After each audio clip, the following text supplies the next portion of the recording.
Hey there, welcome back. We're doing another short form tutorial today.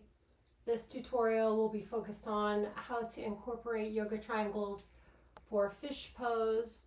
Fish pose is an oftentimes challenging back bend that's typically done on your hands, and there are some really lovely ways to incorporate yoga triangles in fish pose. So this is how fish pose is typically practiced. So you'll come into what is a bridge position. Lift your hips and bring your hands together in like a slight triangle-ish shape. You want to catch just around the outside of your butt bones. And then from there you'll pop up onto your elbows.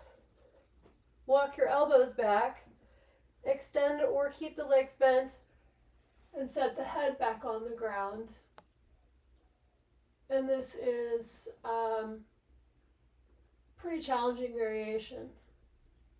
When you're ready, you can release back onto your shoulders, roll over onto your side, and come up to seated.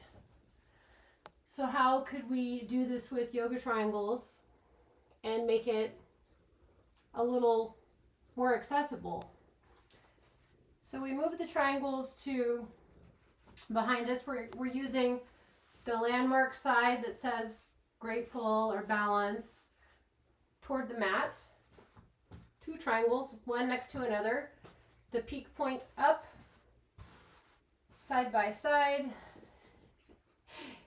Excuse me, sir. And same thing here. We're going to lay back like we're going into fish pose, but we'll move the triangles to where they're catching just around the top of the bra strap or the base of the shoulder, and then you let the head stretch back. You can do whatever you like with your hands. You can extend the arms overhead. You can hold at the elbows. You can also keep the legs bent or extend the legs. Fully supported variation here still has the top of the head reaching toward the ground, shoulder supported, and the opportunity to breathe deeply here and experience a little more comfort or stability. To come out of this variation, you can roll over onto your side and press up to seated. You can stay in this variation for an extended period of time. And I like to also encourage people to scooch the triangles up or down a smidge, kind of like finding that just right fit for you. So you might like them slightly further down toward the back of the shoulder blade or up a little higher. But again, we're trying to get the top of the head to touch the ground for fish pose. So I hope that you are enjoying these tutorials, and check back for more.